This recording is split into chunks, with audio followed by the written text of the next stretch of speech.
ये 7 बच्चों की मौत सीख है कि आप अपने एजुकेशन सिस्टम के इंफ्रास्ट्रक्चर को बेटर करें ताकि बच्चे सुरक्षित हों। सबसे पहले बच्चों की सुरक्षा है।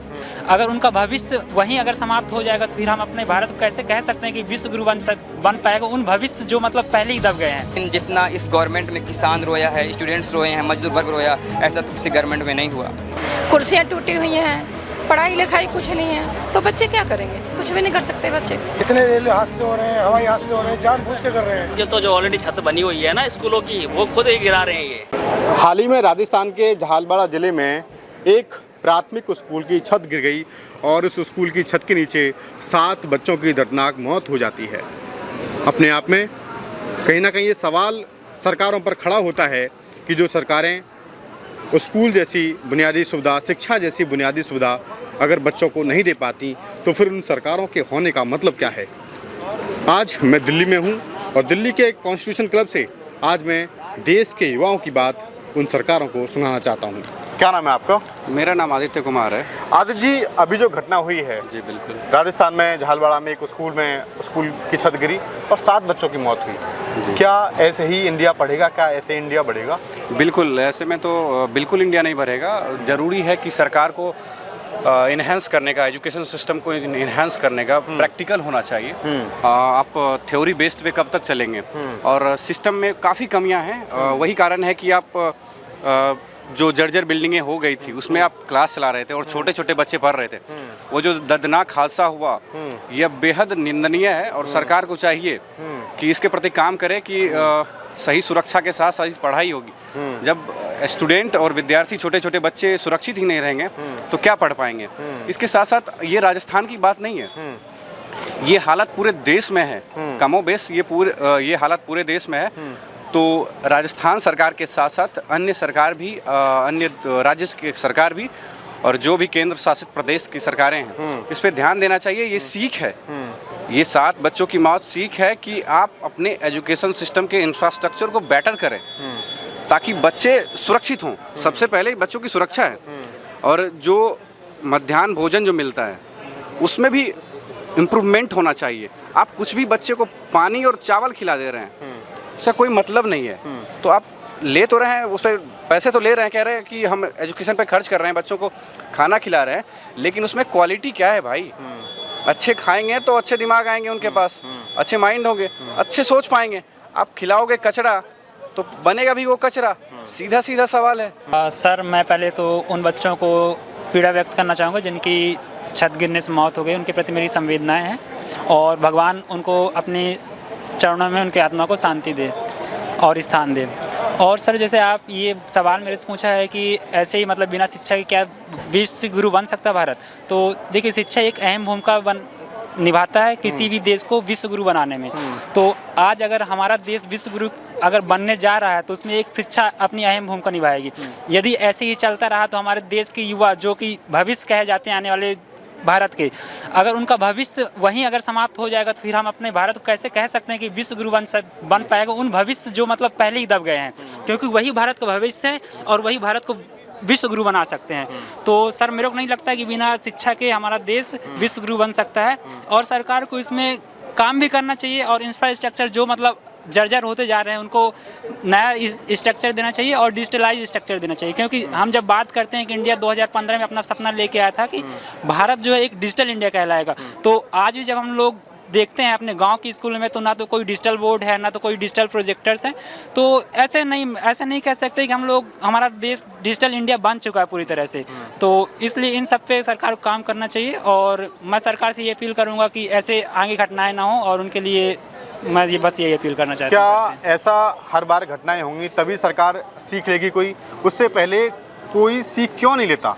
जी, पहले तो मैं वो जो 7 बच्चों की डेथ हुई है उसमें मैं संवेदना व्यक्त करना चाहता हूँ कि आज उन 7 बच्चों की एक उम्मीद कि उनकी डेथ नहीं हुई, आने वाले जो उनका फ्यूचर था, जो स्टूडेंट शिक्षा पाना चाहते थे, क्योंकि आज भी आपको मालूम होना चाहिए कि 37% SC ST OBC जो आर्थिक रूप से कमज़ोर वर्ग है वो आज भी शिक्षा नहीं पा रहा। उनको कम से कम शिक्षा मिली, जब शिक्षा तक पहुँचे तो पूरी तरह से जर्जर वो बिल्डिंग की वजह से उनकी डेथ हो गई। तो कहीं नहीं दिखाता है कि आज भी सरकार एजुकेशन पर बहुत कम खर्च कर रही है। जहाँ अमेरिका में, जापान में, चाइना में 10% प्लस एजुकेशन पे खर्च होता खड़े है। रहिए, बात करेंगे। हाँ, वहीं 1-2% एजुकेशन पे खर्च करके ये सोचते हैं कि एजुकेशन व्यवस्था को सुधारा जा सकता है। भाई साहब बोले कि विश्व गुरु भारत कैसे बनेगा? बिल्कुल विश्व गुरु बने भारत बनेगा, पखंडवादी बनेगा, अंधभक्त में बनेगा।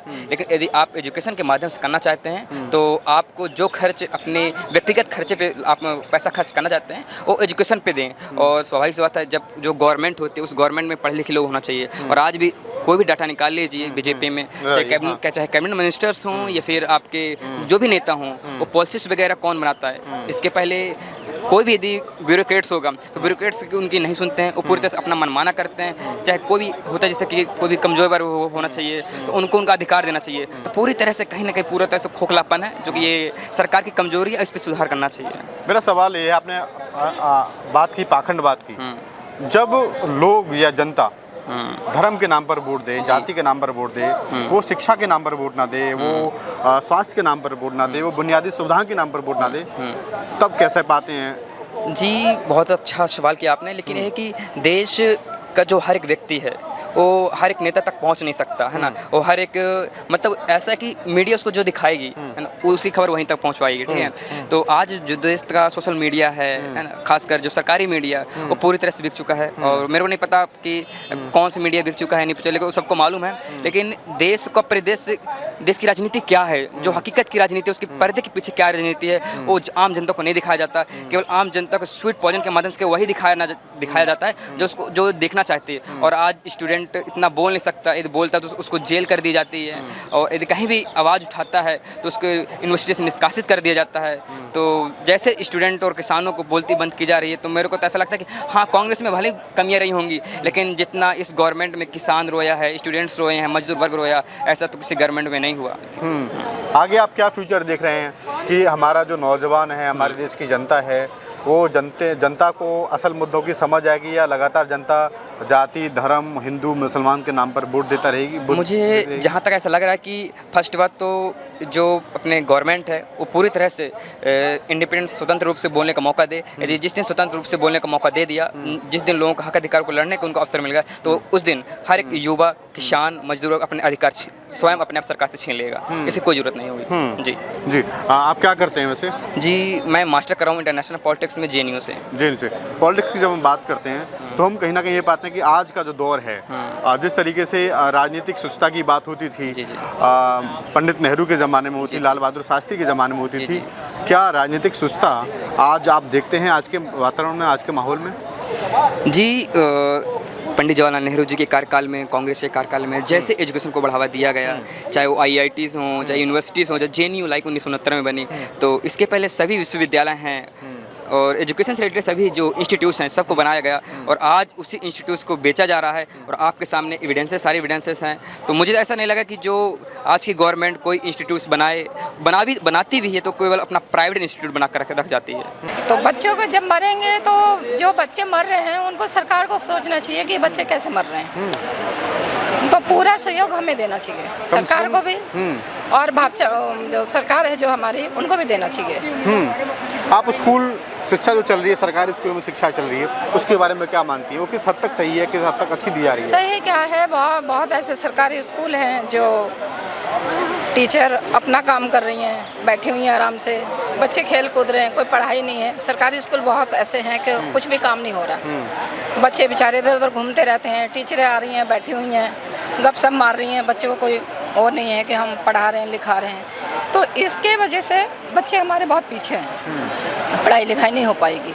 अगर हम टीचर ही सही नहीं हैं तो बच्चे बेकार हैं। हमें उस स्कूल में टीचर, मास्टर जितने भी हैं, हमें सब आगे बढ़ाना, मतलब आगे होना चाहिए, तभी हमारे बच्चे पढ़ पाएंगे। भारत में एजुकेशन सिस्टम में सुधार की ज़रूरत है? हाँ जी, बिल्कुल है। किस तरीके से सुधार आप देखती हैं? उसमें ये है कि देखो, जैसे पहली बात, महिला हैं, बच्चे हैं, कोई उनको सुविधा नहीं है। जैसे अब टॉयलेट है, टॉयलेट अच्छा नहीं है, ठीक है, कुर्सियाँ टूटी हुई हैं, पढ़ाई लिखाई कुछ नहीं है, तो बच्चे क्या करेंगे? कुछ भी नहीं कर सकते बच्चे जब ये करेंगे ना, जब हम लोग सब मिलकर स्कूल में कर सकते हैं, मास्टर लोग हैं जो मतलब मालिक है वहाँ का, ये सब हमें होना चाहिए। और हम चाहते हैं हर स्कूल आगे बढ़ाने वाले सरकार का हाथ होना चाहिए। नहीं, ये सरकार तो हिंदुस्तान को ख़त्म करना चाहती है, हिंदुस्तान में चाहती नहीं पब्लिक रहे। ये अपने जो इनकी अपनी अंदर काम करने वाले लोग हैं उनको भी नहीं बख्श रहे हैं। इतने रेल हादसे हो रहे हैं, हवाई हादसे हो रहे हैं, जानबूझ के कर रहे हैं। जैसे कोरोना जैसी बीमारी कोई बीमारी नहीं थी, लेकिन लोगों को मरवा दिया जिनका पता ही नहीं, एक दूसरे की लाशें एक दूसरे घर भेज दी। तो इस गवर्नमेंट को तो शुरू से ही मारने का, लोगों को खत्म करने का बहुत अच्छा एक्सपीरियंस है। ये कानून को नहीं समझ सकते कानून क्या है, और जो इनके अपने मंत्री हैं जो अच्छा काम करना चाहते हैं उन्हें ये लोग काम नहीं करने देते। उनकी इन्होंने इतनी ऐसी की तैसी मार कर रखी है, मैं आपको बता नहीं सकता। वो चाहे वकील हो, डॉक्टर हो, या किसी भी आप सरकारी महकमे से ले लो, सबको इन्होंने बर्बाद कर दिया। यूपी के अंदर हजारों स्कूल बंद कर दिए और पढ़ाई की जगह इन्होंने कावड़ हाथ में दे दी लोगों के। इतनी गंदी सरकार है ये कि जो आवाज़ उठाता है उसी के खिलाफ अंदर जेल में डाल देंगे। कोर्ट के अंदर कोई सुनवाई नहीं, जजों पे इतना दबाव है, जजों को काम नहीं करने दे रहे। जिसके लिए केजरीवाल जी ने भी वो एक कानून ला रहे थे कि इनको अलग करा जाए बिल्कुल, ताकि लोगों को इंसाफ मिल सके। हजारों लोग जेलों के अंदर बन रहे हैं जिनकी कोई सुनवाई नहीं है। बताइए आप क्या होगा 30 साल के बाद अगर बरी होता उसके 30 साल कौन देगा? आप स्कूल ले लो, कॉलेज ले लो, रैंकिंग ले लो, इतना बुरा हाल कर रखा है इन्होंने। इन्हें तो बहुत प्रैक्टिस है लोगों को मारने की। ये शिक्षित बच्चों का भविष्य बनाना कहाँ चाह रहे हैं? ये सरकार तो ये चाह रही है कि शिक्षित ना रहें, अनपढ़ रहें। अनपढ़ रहेंगे तभी ये इनके पीछे लगे रहेंगे। अगर दलित, मुस्लिम, माइनॉरिटीज ये लोग जागरूक हो गए और शिक्षित हो गए तो इनसे जवाब मांगेंगे, सरकार से जवाब मांगेंगे, सत्ता से जवाब मांगेंगे और जो मुद्दे हैं उन पे बात करेंगे। इसलिए ये नहीं चाहेंगे कि ये शिक्षित हों, तो इनको तो वही हिंदू मुस्लिम और उस पर उलझाए रखेंगे और लोगों का जो असली मुद्दे हैं देश के और जनता के, उन मुद्दों से ये लोगों को भटकाना चाहते हैं और भटका रहे हैं। छत गिरने की बात नहीं है, जो ऑलरेडी छत बनी हुई है ना स्कूलों की, वो खुद ही गिरा रहे हैं। ये बदरपुर विधानसभा क्षेत्र के अंदर में एक केंद्रीय विद्यालय है, सरकारी विद्यालय है, उसको इन्होंने तोड़ने के लिए, बंद करने के लिए नोटिस दे दिया है। वहाँ पर हमारे भी जो रिलेशन में बच्चे पढ़ने जा रहे हैं वहाँ पर, वो बच्चों को वहाँ से हटाया जा रहा है। अब ये बताइए, छत गिरने का आपने मुद्दा उठाया, छत गिर गई। ये तो स्कूल जब कॉलेज जब ऐसे विद्यालय जो देश के सरकार उनको बंद करेंगे और ये अपनी सोच रखकर कि हमारे अपने प्राइवेट विद्यालय चले जहाँ पर हमारे बच्चे पढ़ नहीं सकते हैं, तो जब हमारे बच्चे पढ़ नहीं पाएंगे तो आने वाला जो भविष्य है, जो संसद में जाकर कोई पढ़ा लिखा व्यक्ति बैठे तो कौन बैठेगा? सिर्फ इनके ही लोग। तो जो समाज में बच्चे रह रहे हैं और जो गरीब तत्व के लोग भी हैं, वो जो सरकारी स्कूल से पढ़कर आगे बढ़ते हैं, उनको शिक्षा नहीं मिलेगी तो वो तो दब गया फिर तो वो। तो इसलिए ये सीधा शिक्षा पर वार कर रहे हैं, शिक्षा को टारगेट कर रहे हैं। शिक्षित मत बनो, आप सिर्फ अपना एक झंडा थमा दें हाथ में, उठा के लेके चलो और हमारी बस नारे गाते रहो। इनका मुद्दा अभी देश के अंदर ये बना हुआ और ये हाल सिर्फ एक देश में एक क्षेत्र का नहीं, पूरे देश का है। और सिर्फ मैं एक देश के एक क्षेत्र का भी नहीं, बल्कि एक राजधानी दिल्ली, जो एक राजधानी की बात मैं कर रहा हूँ, जो कैपिटल ऑफ इंडिया है, यहाँ पर इतना बुरा हाल है। जब मैंने बदरपुर विधानसभा का नाम मैं ले रहा हूँ, वो राजधानी दिल्ली का क्षेत्र है। दिल्ली जैसे विद्यालयों के अंदर में और दिल्ली जैसे राज्य के अंदर जो विद्यालय हैं उनको टारगेट किया जा रहा है, तो देश शिक्षित नहीं होने का है। आने वाला समय और ख़राब है। देखिए, विकास तो कोई ऐसा कोई प्रगतिशील नज़र इतना नहीं आता है, क्योंकि दिखाने के लिए थोड़े दिन के लिए काम होते हैं, उसके बाद वापस घूम कर करके वहीं पर ही वो सारी चीज़ें आ जाती है। मगर उसके पीछे जो इनकी योजना है, वो कोई से भी धर्म जाति हो, चाहे मुस्लिम हो, चाहे वो ईसाई वर्ग हो, उनको आपस में लड़ाना, हिंदू भाइयों के बीच में लड़ाई कराना, उनका उद्देश्य विकसित भारत बनाने का नहीं है, विश्व गुरु बनाने का नहीं है। उनका उद्देश्य है कि कैसे इनके अंदर लड़ाई पैदा करके, कैसे इन्हें अनशिक्षित बना करके, कैसे देश को उस कगार पर ले जाएं। इन सरकार को काम करने के नज़रिए मुझे अलग तरीके से दिखता है, क्योंकि ऐसा नहीं होता कि छत अगर गिर गया तो छत गिरने से पहले उसको हम ठीक कराना है, क्योंकि बहुत सारे विद्यालय वहाँ पे, बहुत सारे बच्चे, क्योंकि हमारे देश के क्योंकि बहुत सारी आबादियाँ हैं, उसकी मदद से कुछ बच्चे आते हैं और बहुत एक गरीब परिवार से सारे बच्चे आते हैं, क्योंकि मिडिल क्लास के बच्चे वो नहीं है, बिल्कुल दबे क्लास से बच्चे आते हैं वो सब चीज़ें।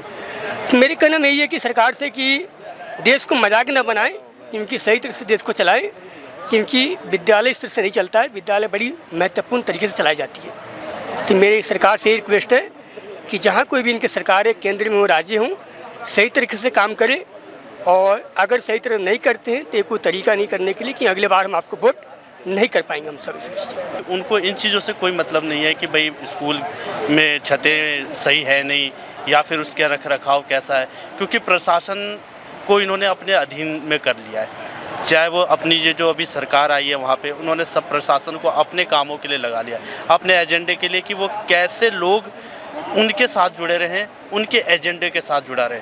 उनको एजुकेशन से कोई मतलब नहीं है, क्योंकि अगर वो एजुकेशन की ओर ध्यान देंगे तो लोग शिक्षा की ओर बढ़ेंगे, और शिक्षा की ओर बढ़ेंगे तो जायज़ है कि भाई वो स्कूल की दीवारों को या पेरेंट्स उनको देखेंगे कि भाई कैसा स्कूल है, माहौल कैसा है स्कूल का, बिल्डिंगें कैसी है, इंफ्रास्ट्रक्चर अच्छा है या नहीं है।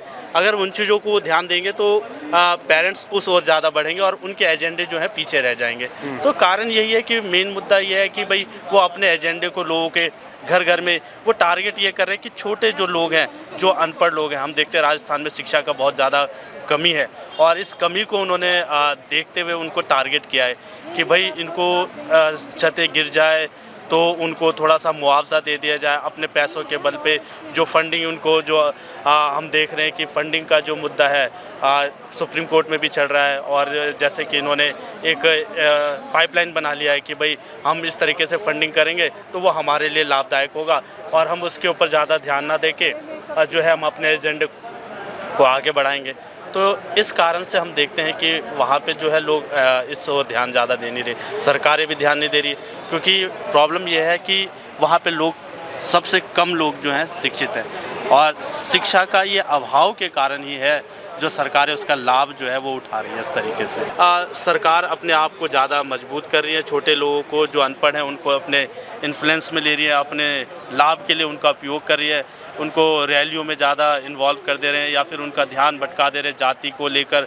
तो इसलिए वो शिक्षा की ओर ज़्यादा लोग ध्यान नहीं दे पा रहे हैं, पब्लिक ज़्यादा ध्यान नहीं दे पा रही है, और उसका फ़ायदा जो है सरकार उठा रही है। तो ये कारण है कि भाई इसलिए स्कूल जो है, कॉलेजेस हैं, उनकी छतें गिर रही है, दीवारें गिर रही हैं, तो ये ज़्यादा हम देखते हैं। इनका मकसद यही है, एक ना इनको कुछ आगे बढ़ाना है ना कुछ आगे पीछे करना है। इनका मतलब ये है कि सिर्फ ये अशिक्षित रहेंगे तो ये हमारे के बराबर नहीं बैठ पाएंगे। अगर शिक्षित हो जाएंगे तो हमारे से सवाल पूछेंगे, हमारे पास आएंगे, बैठेंगे, हमको जवाब देना पड़ेगा।